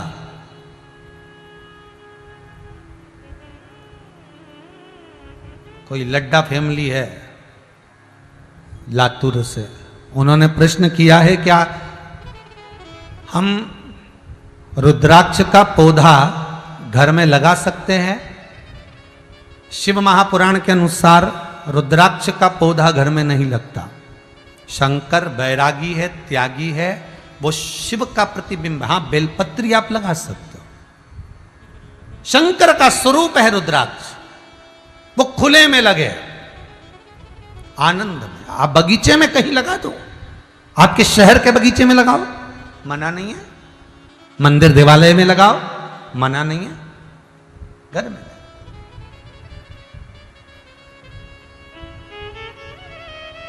हां, बेलपत्र का पौधा आप अपने घर में रोपित कर सकते हो। अच्छा, कई लोग एक प्रश्न करते हैं, बड़ा सुंदर प्रश्न है, आप लोगों का भी होगा कि गुरुजी आप बताते हो कि बेलपत्री के पेड़ के नीचे दिया लगाना है, या बेलपत्री के पेड़ के नीचे पाठ करना है, या बेलपत्री के पेड़ के नीचे या अनुष्ठान करना है। बेलपत्री के पेड़ के नीचे पहले भी कथा में कहा कि अगर बेलपत्री के वृक्ष के नीचे एक दिया लगाते हो या सोमवार को दिया लगाते हो या आप पाठ करते हो, उसका हजारों लाखों गुना पुण्य। तो हमारे गमले में जो बेलपत्री का छोटा सा पौधा है, तो क्या हम उसमें लगा दें और उसका हमको फल मिल जाएगा क्या? तो शिव महापुराण की कथा कहती है कि जो गमले में पौधा लगा है उसकी छाया आपके सिर पर नहीं आ रही है। फिर ध्यान देना, उसकी छाया आपके सिर पर नहीं आ रही, वो तो अभी छोटा रोपित करा गया। उसकी जड़ें, अगर आपको धन चाहिए तो जैसे बेलपत्री की जड़ें मजबूत होती है और उसकी जड़ों के भीतर, उसके जड़ों के चरणों में बैठकर बेलपत्री की छाया में जो हम पाठ अनुष्ठान पूजन स्मरण करते हैं, उसका फल हजारों गुना होता है। वो भी छोटा है, छोटा।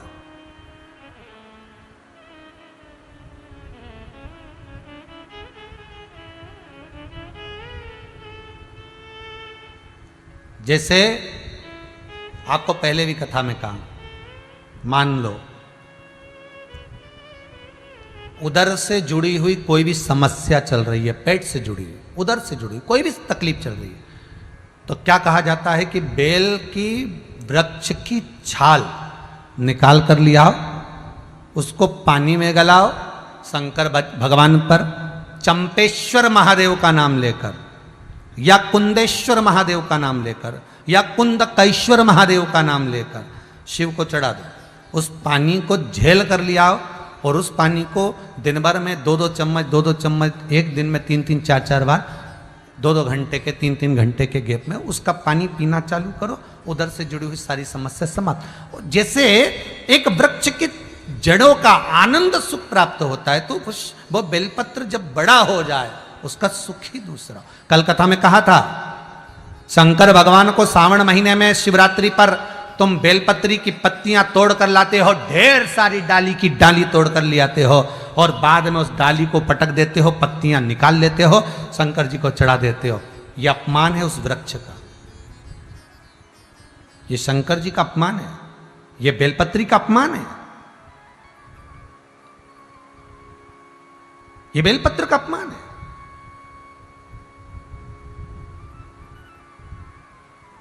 लगाओ बेलपत्र के वृक्ष और ध्यान देना कि डालियां नहीं तोड़ना, पत्तियां तोड़ो, डालियां नहीं।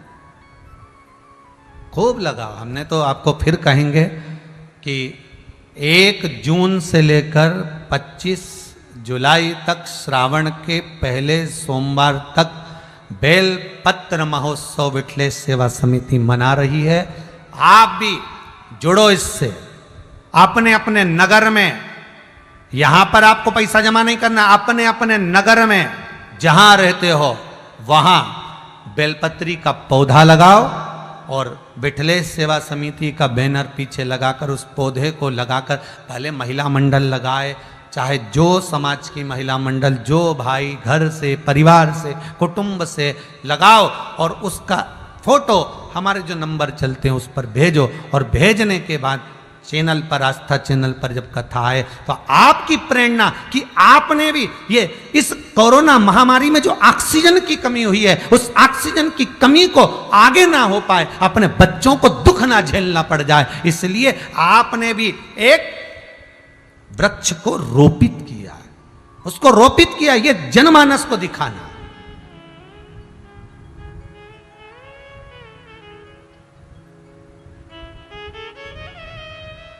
आज हम आपसे कह दें कि हम वृक्ष लगाएंगे और हम 1 लाख वृक्ष लगाएंगे या 5 लाख लगाएंगे या 10 लाख लगाएंगे और आपसे हम 200-200 रुपए, 500-500 रुपए, 1000-1000 रुपए इकट्ठे कर लें और वृक्ष ना लगा पाए बेलपत्री का, तो उसका दोष तो होगा ना। हमको भी तो जाकर मुंह दिखाना है उस परमात्मा को। हमने तो कह दिया कि 5 करोड़, 10 करोड़, 1 करोड़, 1 लाख, 50 लाख वृक्ष हम आपको लगाएंगे, और हमने अगर वो लक्ष्य पूरा नहीं करा तो उस परमात्मा को भी तो मुंह दिखाना पड़ेगा। इसलिए जितना शरीर से बनता है 11,000 वृक्ष लगाना है आसपास। और ये भी ध्यान रखिएगा, कुबेरेश्वर धाम में, उज्जैनी, ओमकारेश्वर, नर्मदा जी के तट, गौशालाएं, अर्थात जितने भी धार्मिक क्षेत्र, मंदिर, देवालय, वहां लगाए जाएंगे। ये नहीं कहते। और आपसे निवेदन है, आप भी लक्ष्य ये नहीं लेना कि मैं 10 लगाऊंगी, नहीं 11 लगाऊंगी, नहीं 50 लगाऊं। आपका मन पड़े 1, 2, 5, 10 जहां लगाना लगा। इसका कोई शुल्क समिति नहीं ले रही कि आप पेड़ लगाने का हमको 500 रुपये या 200 रुपये या 400 रुपये या 1000 रुपये जमा करो। नहीं नहीं, अपने गांव में लगाओ, क्योंकि ऑक्सीजन की कमी केवल सीहोर में नहीं, ऑक्सीजन कमी पूरे भारत में, पूरे विश्व में, सब दूर लगाओ। और फोटो भेजो जिससे जनमानस को प्रेरणा मिले कि आपने लगाया, आपको देखकर और 4 लगाएंगे, 4 को देखकर और 6 लगाएंगे। केवल वृक्ष लगाने के बहाने से हमें कमाना नहीं है, हमें इनकम नहीं करना है, हमें धन नहीं भरना है, हमें इस प्रकृति को बचाना है। अरे भाई, 3 रत्न हैं इस पृथ्वी पर परमात्मा के दिए हुए। कितने रत्न हैं? 3। पहला जल, दूसरी वायु, तीसरा अन्न। ये पृथ्वी पर परमात्मा का दिया हुआ आभूषण है। ये जितने ये माणिक मोती सोना चांदी हीरा पन्ना, ये तो सब, ये सब पत्थर।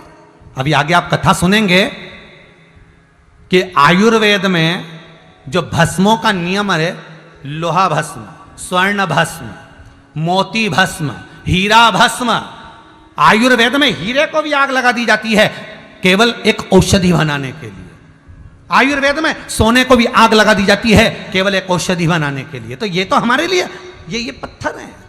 अगर सही रत्न कुछ है जो परमात्मा ने, शंकर ने हमको दिया है, वो है जल, वो है वायु और वो है अन्न। अगर ये नहीं होता तो संसार में त्रही त्रही मच जाती। ये शंकर ने दिया, ये ओघड़ी ने दिया, ये परमात्मा ने दिया है। ये 3 रत्न मेरे मालिक ने इस संसार को दिए हैं कि इसको संजोरो, इसको संभाल लो। ये अगर है तो संसार। इसलिए अपने अपने नगर में लगा, अपने अपने गांव में लगा। और आप सोचते होंगे कि बिठले सेवा समिति का बैनर लगाने का क्यों बोल रहा है, उसका कारण है, कई इतने चतुर लोग हैं, लगे लगाए पेड़ में हाथ लगा के फोटो खींच के भेज देंगे। इतने भी चतुर लोग संसार में। और या पहले कभी लगाया होगा तो उसका फोटो भेज देंगे कि हमने तो लगाया था, आपने हमारा फोटो नहीं दिखाया आस्था चैनल पर। तो इसलिए बिठले सेवा समिति का बैनर लगाओ। भले आपका नगर का नाम लिख लो, आपके परिवार का नाम लिख लो, पर लिखा होना चाहिए बिठले सेवा समिति। भले आपका परिवार का नाम लिखो कि आपके द्वारा लगाया, पर वो बैनर दिखे। लक्ष्य हो। 1 जून से सावन का पहला सोमवार बेलपत्री ही बेलपत्री मेरे शंकर का, फिर निवेदन करूंगा, 1 बेलपत्री का वृक्ष 1 लाख शिवालय मंदिर का निर्माण के बराबर है। लगाओ, उसको रोपित करो, रोपित करो उसको। सुखदय महाराज, ब्रह्मा पहचान नहीं पा रहे। ब्रह्मा जी के मन में संशय है, जैसे देवऋषि नारद के मन में संशय था, क्या रुद्राक्ष मुझे पहनना पड़ेगा? तुमने अपमान करा है शंकर का, शंकर का अपमान कौन सहेगा? शिव का अपमान कौन सह सकता? एक जरा सा शब्द था, एक बार माता जानकी जी ने राम जी के आगे कह दिया था, एक शब्द। क्या शंकर की ये सृष्टि में, सीता जी का शब्द सुनिएगा, क्या शंकर की इस सृष्टि में ब्राह्मण ऐसे, साधु सन्यासी ब्राह्मण ऐसे हो गए जो केवल थोड़ा सा भोजन करते हैं, ज्यादा नहीं कर पाते?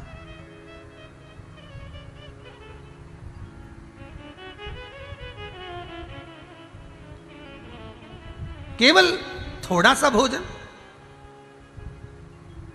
इस सृष्टि में, इस संसार में, और हम जब इतना भोजन बनाने वाले बैठे हुए हैं, जब हम इतना भोजन सिद्ध करने वाले बैठे हुए हैं, तो फिर भोजन की कमी क्या? तो फिर क्या शिव की सृष्टि पर, शंकर की सृष्टि में भोजन करने वाले क्या अन्न भाग को श्रेष्ठ ग्रहण नहीं कर पाते? भगवान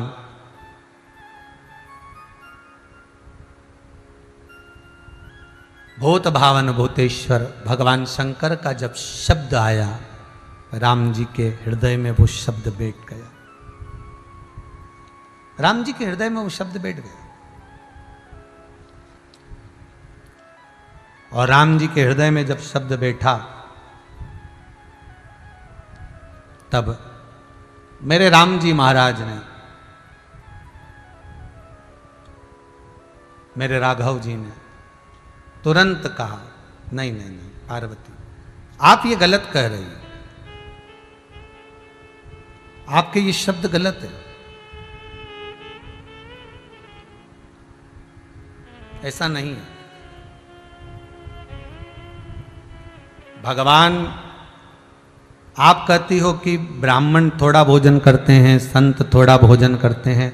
क्या इस भूमि पर ऐसा कोई ब्राह्मण, ऐसा कोई संत, ऐसा कोई साधु, ऐसा कोई सन्यासी तपस्वी नहीं जो पेट भर और खूब आनंद से खाए तो हमको खिलाने में आनंद आ जाए?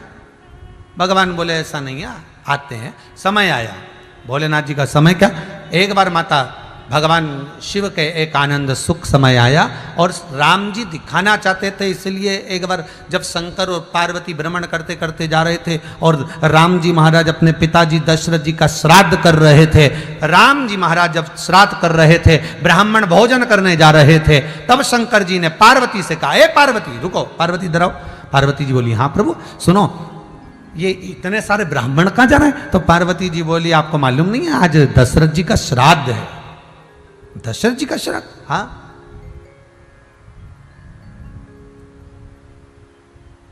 तो शंकर भगवान बोले, दशरथ जी का श्राद्ध है? पार्वती जी, हमने तो कभी श्राद्ध खाया ही नहीं है, आज हमारा मन कर रहा है कि हम भी श्राद्ध खाएं। पार्वती जी भी मन में सोची, बताओ कहाँ की इनकी डिमांड है। भगवान, दुनिया के लोग सोचते हैं कि चाउमीन खाएं, दुनिया के लोग सोचे बर्गर खाएं, दुनिया के लोग सोचे पानी पूरी खाएं, और हमारे भोलेनाथ जी कहें कि श्राद्ध खाएं। अब ये कहाँ का भेषण है श्राद्ध खाने? तो पार्वती जी बोली, कुछ श्राद्ध अपने को खाना चाहिए, वो तो ब्राह्मण खाने जाते हैं। नहीं नहीं नहीं, मैंने अभी तक कहीं श्राद्ध नहीं खाई, मैं तो जाऊंगा। और भोलेनाथ जी ब्राह्मण का रूप रखकर पहुंच गए ब्राह्मण का रूप। और ब्राह्मण का रूप रखकर जैसे भोलेनाथ जी पहुंचे, और भोलेनाथ जी जैसे ब्राह्मण का रूप रखकर पहुंचे और अंदर पहुंचे, और पंगत जो लगी थी और शंकर जी बैठे, और शंकर जी लगे बैठे, और बैठने के बाद थालियां लगी चांदी की, और चांदी की कटोरियां, और शंकर भगवान जो देख रहा है कि भोजन तो अब मिला है, और इतनी इतनी सी कटोरियां, क्योंकि शंकर जी के पास तो बड़े बड़े कमंडल, एक बार में निपटा जाए, खीर डब्बे से अंदर। पहले की जो बुजुर्ग लोग होते थे ना, वो ये ब्राह्मण को जब भोजन कराते थे तो इतने इतने से कटोरी नहीं रखते थे, बाटकियां इतनी इतनी बड़ी नहीं, वो तो कटोरा इतना बड़ा था खीर पीने का। पंडित जी की थाली में जब रखा था, और पंडित जी को रोटी तो बाद में, सब्जी रोटी तो ये सब बात की बात, पहले तो महाराज जी खीर, और जो महाराज जी चम्मच भी नहीं देते थे, निपटाओ कटोरे से खाए जाओ।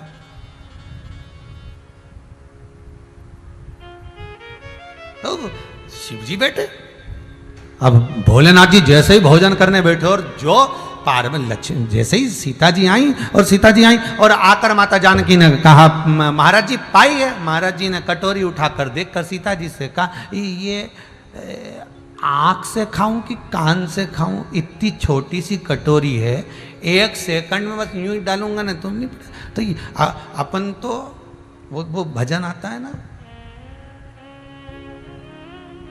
कि जब भोले बाबा पीवन लागे, महाराज जब भोले बाबा पीवन लागे, लोटा पड़ गया छोटा, और गोरा जी ने भंगिया घोटा। महाराज वो कहे ना, घोटा घोटा घोटा भोले बाबा ने भंगिया को घोटा। जब भोले बाबा छानन लागे कपड़ा पड़ गया छोटा, भोले बाबा ने भंगिया को। फिर कहे जब भोले बाबा पीवन लागे लोटा पड़ गया छोटा। तो जब बाबा पीते तो इतना भोजन करने में कमंडल कितना बड़ा, और कटोरी देख करके इसको आंख से लगाऊं कि कानों से लगाऊं, इतनी छोटी सी कटोरी, इतने में पार सीता जी को थोड़ी शर्म आ गई। तो सीता जी ने अंदर जाकर केकई मैया से पूछा, मैया बाहर एक संत आया भोजन करने बैठा है ब्राह्मण, पर कह रहा कटोरी बड़ी छोटी है। तो केकई मैया मुस्कुरा के बोली, जानकी आज आया है सही जीमने वाला, तो जो श्राद्ध जीमेगा, जा अंदर से जा और जाके कपाट में से अलमारी में से बड़े बड़े जो कटोरे रखे वो निकाल के ला। और गई मां जानकी इतने बड़े बड़े कटोरे निकाल कर, और जब शंकर भगवान के सामने रखे और शिव जी ने जो पीना चालू करा, अब इतने बड़े कटोरे में 2-3 किलो खीर तो मालूम ही नहीं पड़े। तो एक बार के भगोने की तो एक ही बार डल गई, एक बार में सट निपट गए। और केकई मैया के पास में सीता जी दौड़ कर गई, दौड़ कर। केकई मैया ने पूछा, क्या हुआ, क्या तेरे सिर पे पसीना आ रहा है? कुछ नहीं, पंडित जी भोजन कर रहे हैं। तो के सब जीम रहे होंगे ना? नहीं, सब तो उड़ गए, वो एक ही बैठा है, वो ही नहीं उठ रहा। और सीता जी बोली, मुझे तो ऐसा लगता है कि मुझे उठा के उठेगा। अब जीमने बैठा है, उठेगा भी जब मैं उठ जाऊंगी तब, ऐसा लगता है मुझे। नहीं नहीं नहीं, नहीं। तुम्हारा भ्रम है। केकई बोली, एक काम करो, क्या कर रहा है? ये भोजन कर रहा है पर उठ नहीं रहा है। अच्छा, तो एक बार केकई बोली कि सीता जी से, तुम शंकर जी से जाकर बोल दो। क्या बोलना है? तुम संत से जाकर, ब्राह्मण से जाकर कह दो कि जब आधा भोजन हो जाता है तो पानी पीना चाहिए। तो सीता जी जाके बोली, गुरुदेव क्या लेकर आऊं? तो क्या ये तो पूछे ही मत, ये भी तो लाए जा। नहीं, अंदर से हमारी सासू जी बोली हैं कि जब आधा भोजन हो जाता है तो थोड़ा सा पानी पी लेना चाहिए। तो शंकर भगवान बोले, आधा होगा जब हम तुमको बता देंगे, तुम तो लाओ। जितना रसोई घर में भोजन बना था सब समाप्त, सब। अयोध्या के भंडार में जितना भोजन था सब समाप्त। सीता जी ने हनुमान जी को बुलाए, जल्दी आओ।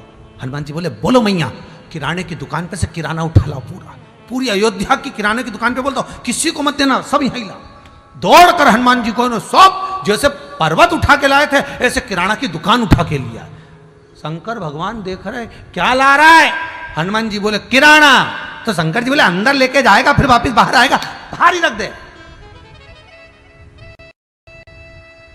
अरे सामान अंदर जाएगा फिर वापस बाहर आएगा, तू बाहर रख। सीता जी ने हनुमान को बुलाकर पूछा, क्यों तू सामान नहीं लाया? लाया, कहाँ है? तो क्या बाहर रखा है। तो बाहर क्यों रखा? अंदर लाना था।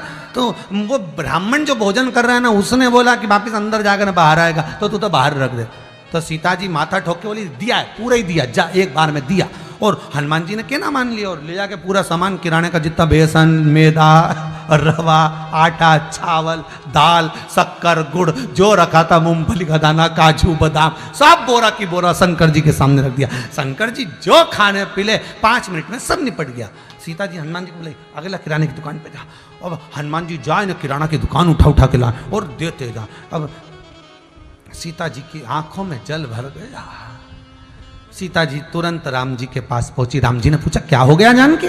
जानकी जी बोली, हमें यह पूछना था कि दशरथ जी खाते कितना थे?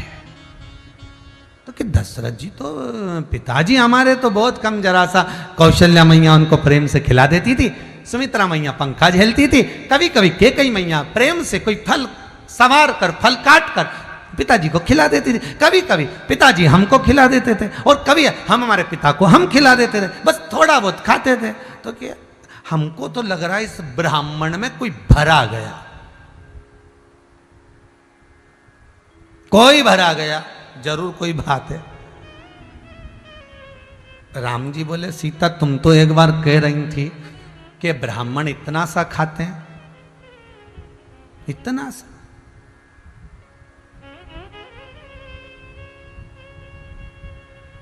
हो जाता कभी कभी। एक बार यमुना जी के घाट पर, विश्राम घाट पर, यमुना जी का चुनड़ी उत्सव चल रहा था, तो हम भी बैठ गए दर्शन करने।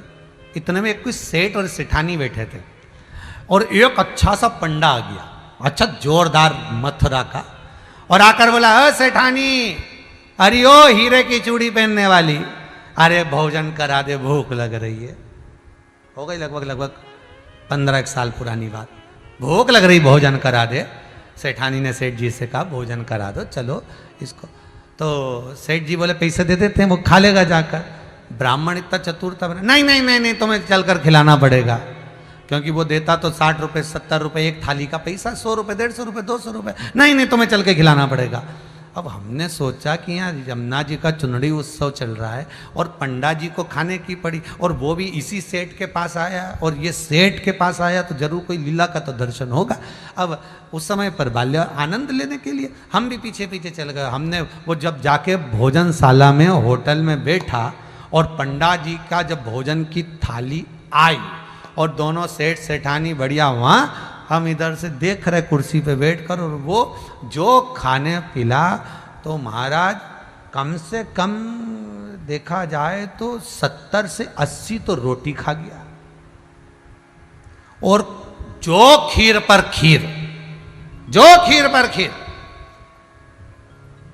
25-30 लोगों का भोजन अकेला निपटा गया। जब बिल बना तो उस समय पे 60 रुपए की थाली थी भोजन की, तो वो सारी थाली का एक साथ जोड़ के बता दिए, सब अंदर देख लो, कुछ बचा ही नहीं, सब अकेले ही खा गया है।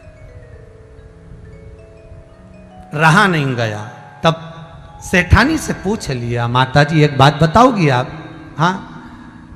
एक बार हमने शंकर की कथा में श्राद्ध का महत्व सुना था, दूसरा महत्व यहां देखने को मिला। माता जी सही बताना, कहीं आपके भीतर कोई अभिमान था क्या? कोई अहम था क्या? माता जी बोली, मेरे भीतर तो ऐसा कुछ भी नहीं था। पति से पूछा तो वो कहे, हाँ मेरे मन में था थोड़ा सा।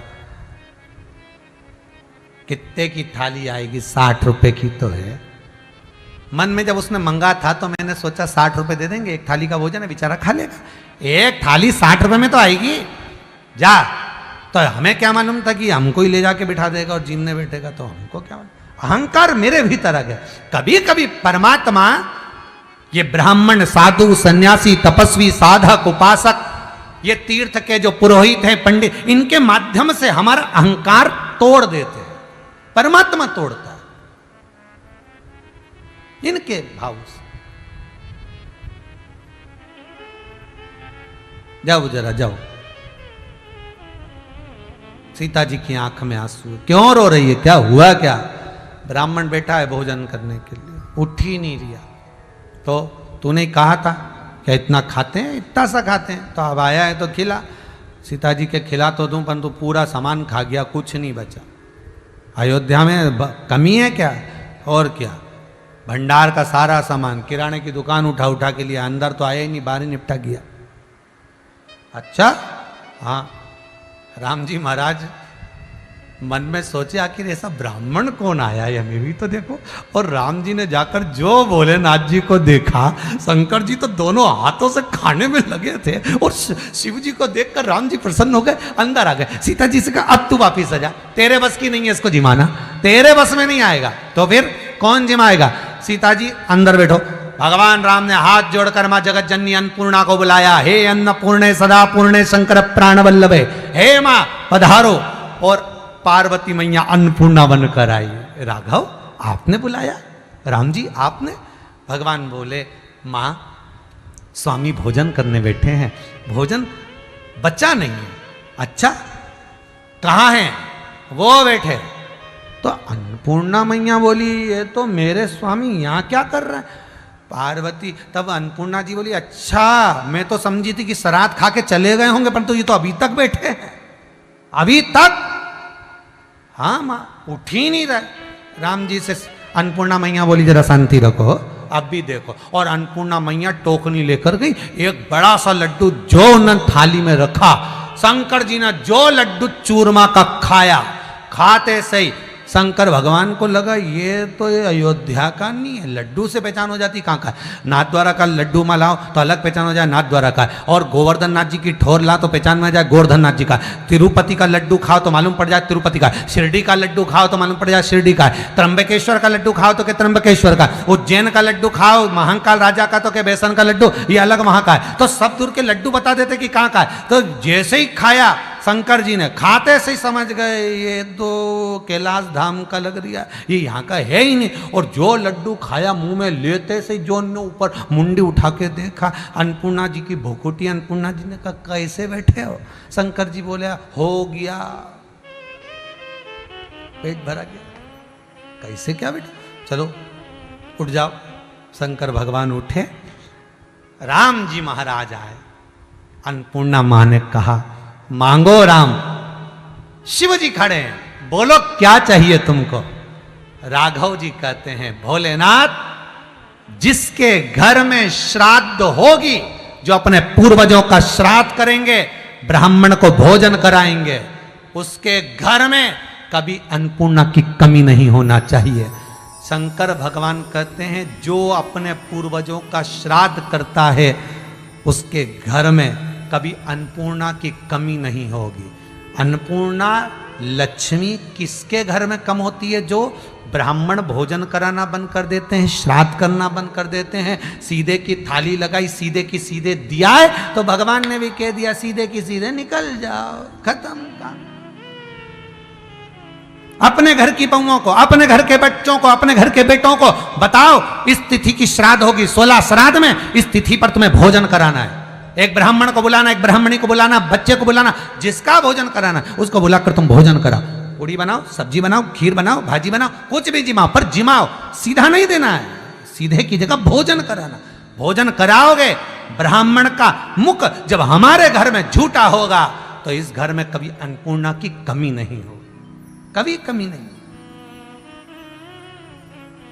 भोजन करें, बस पहचान के नेत्र चाहिए। नहीं पहचान पाते, ब्रह्मा नहीं पहचान पाए भगवान शिव के उस शिवलिंग को, ब्रह्मदेव नहीं जान पाए भगवान शंकर के उस स्वरूप को, नहीं पहचान। महाराज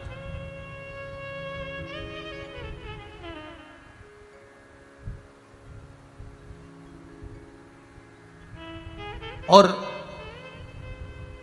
भगवान शंकर ओघड़दानी त्रिकालदर्शी कैलाशी अविनाशी, ब्रह्मा जी गए शीश देखने के लिए, नहीं मिला। गाय और केतकी के पुष्प को लेकर आए, उसने झूठ बोल दिया। ब्रह्मा जी का सिर भगवान शिव ने काल भैरव को प्रकट कर कर कटवा दिया। ब्रह्मा जी का शीश कटा, उससे कर्मनाशा नदी प्रकट हो गई, क्योंकि ब्रह्मा झूठ बोल दिए। शंकर को जितनी बेलपत्र प्रिय, जितनी शंकर को जल प्रिय, उससे अधिक प्रिय है शंकर को सत्य। शिव की प्रियता सत्य में।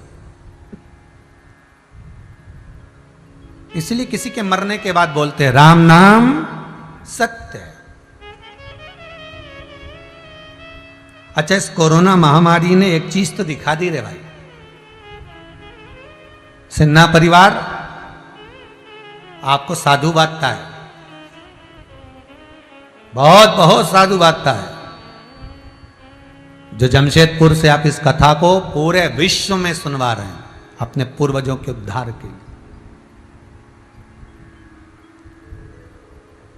बहुत बहुत साधु बात। इस कोरोना महामारी ने एक चीज तो दिखा दी, शादी में, पार्टी में, विवाह में, जहां पर बफेट की 500 एक हजार प्लेट खाने में उठ जाती थी, आज कोरोना महामारी में कोई अगर बीमार पड़ गया तो सगे परिवार के लोग भी आकर नहीं खड़े होते, सगे आदमी भी नहीं आकर खड़े हो।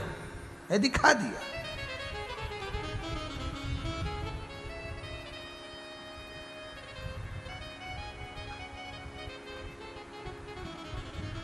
सग्गा भी नहीं खड़ा होता। और फिर छाती ठोक के कहते मेरे इतने हैं, मेरे इतने परिचित, अरे मेरे इंदौर में, मेरे भोपाल में, मेरे ग्वालियर में, मेरे वहां इतने पहचान वाले रहते हैं। तो फिर एक कोरोना महामारी ने जब घेरा, व्यक्ति मरा, पड़ोसी नहीं आए, रिश्तेदार नहीं आए, कहां चले गए थे? भय। कोई किसी का मित्र नहीं आया, कोई किसी का।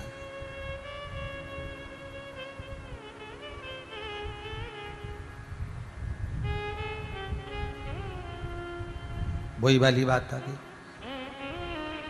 जितनी चाबी भरी राम ने उतना ही चले खिलौना।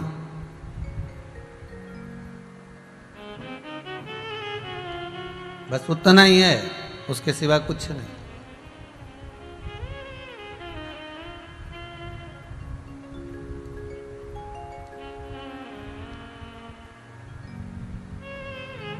उससे ज्यादा कुछ भी नहीं। महाराज शिव कथा कह रही है, भूतनाथ भूतेश्वर भगवान शंकर की करुणामय कथा कह रही है, ओगढ़दानी त्रिकालदर्शी कैलाशी की कथा कर रही। ब्रह्मा का सिर कटा, कर्मनाशा नदी उत्पन्न हो गई। ब्रह्मा तुम झूठ बोले हो, भगवान के ब्रह्मदेव का जो कटा हुआ सिर था उससे बड़का पेड़ उत्पन्न हुआ, जिसको वट वृक्ष का। देखिए हमारे हिंदू धर्म में पीपल का वृक्ष, बट वृक्ष, बेलपत्री का वृक्ष, रुद्राक्ष का वृक्ष, शमी का वृक्ष, आकड़े का वृक्ष, ये जितने वृक्षों का निर्माण किया ये सब देवताओं ने कर दिया। ये बड़ का जो वृक्ष बना है, बटकेश्वर, बड़ का जो पेड़ बना है, बट का जो वृक्ष बना है, ये शंकर जी स्वयं ब्रह्मा के सिर से बना देते। शंकर जी का एक नाम हो गया बटकेश्वर महादेव। बटकेश्वर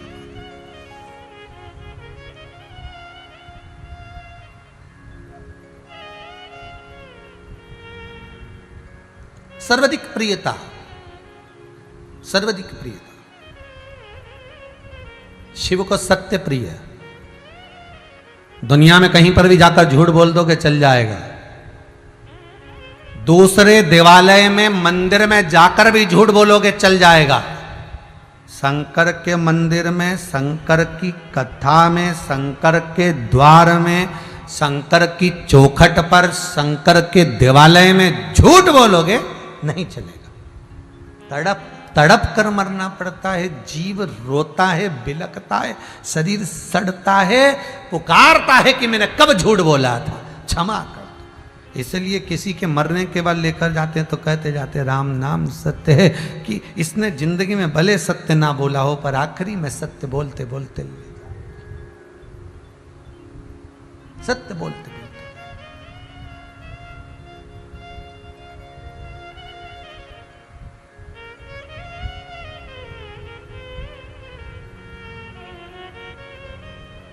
इसलिए भगवान शिव की उस आनंद का भाव ही दूसरा।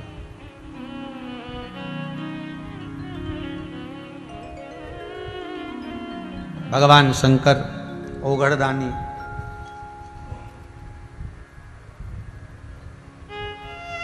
मेरी बीती उमरिया सारी,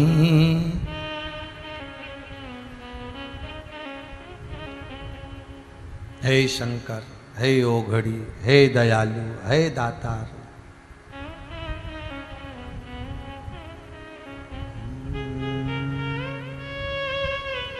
हे शंकर, हे ओघड़ी, बुला लो काशी में त्रिपुरारी, बुला लो काशी में त्रिपुरारी, बुला लो काशी में त्रिपुरारी, बुला लो काशी में त्रिपुरारी। मेरी बीती उमरिया सारी, मेरी बुला लो, बुला लो, बुला लो काशी में त्रिपुरारी, बुला लो काशी में। बुला लो काशी में त्रिपुरारी, बुला लो काशी में त्रिपुरारी। भाव से, बड़े आनंद से, दोनों हाथों से ताली से बजाते हुए, बड़े भाव से, जय हो,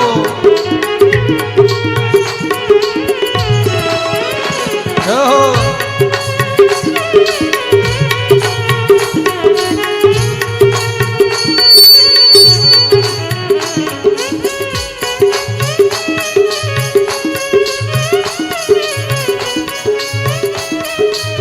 जय हो।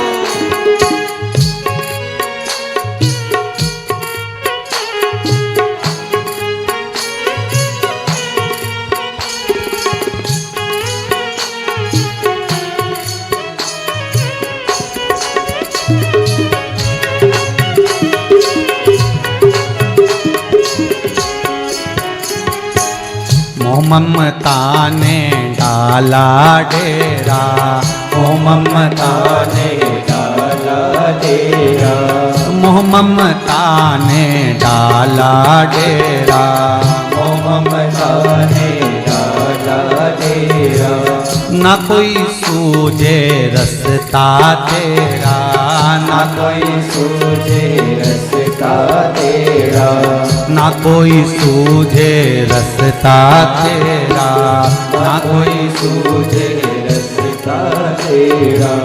दीन दयाल पकड़ लो भैया, दीन दयाल पकड़ लो भैया, भोले बाबा पकड़ लो भैया, भोले बाबा पकड़ लो भैया। केवल आस तिहारी, भोला लो, भोला लो, भोला लो काशी में त्रिपुरारी, भोला लो काशी में त्रिपुरारी, भोला लो काशी में त्रिपुरारी, भोला लो काशी में त्रिपुरारी। मेरी बीती उमरिया सारी, मेरी बीती उमरिया सारी, मेरी बीती उमरिया सारी, मेरी बीती उमरिया सारी।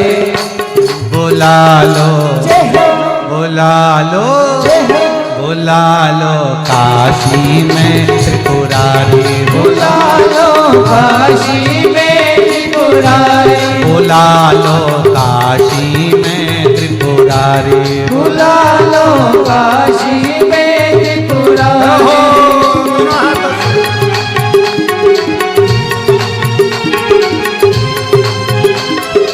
हर भोले।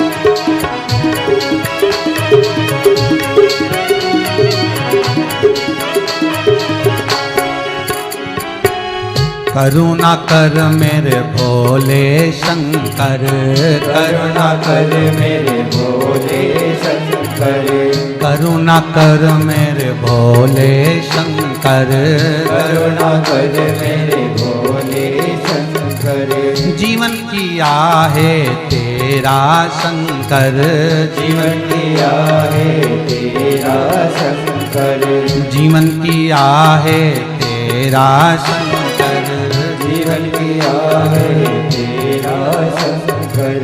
दीन दयाल पकड़ लो भैया, दीन दयाल पकड़ लो भैया, भोले बाबा पकड़ लो भैया, भोले बाबा पकड़ लो भैया। केवल आस तुम्हारी, बुला लो, बुला लो, बुला लो काशी में त्रिपुरारी, बुला लो काशी में त्रिपुरारी, बुला लो काशी में त्रिपुरारी, बुला लो काशी में त्रिपुरारी, बुला लो काशी में त्रिपुरारी। त्रिपुरारी। बुला लो काशी में त्रिपुरारी। मेरी बिनती मरिया सारी, मेरी बीती उमरिया सारी। ओ मेरी बीती उमरिया सारी, मेरी बीती उमरिया सारी। बुला लो जय हो बुला लो बुला लो काशी में त्रिपुरारी। बुला लो काशी में त्रिपुरारी। बुला लो काशी में त्रिपुरारी। बुला लो काशी में त्रिपुरारी। बुला लो काशी में त्रिपुरारी। बुला लो काशी में त्रिपुरारी। भगवान शिव के चरणारविंद में ये चित्त रमे। ब्रह्मा जी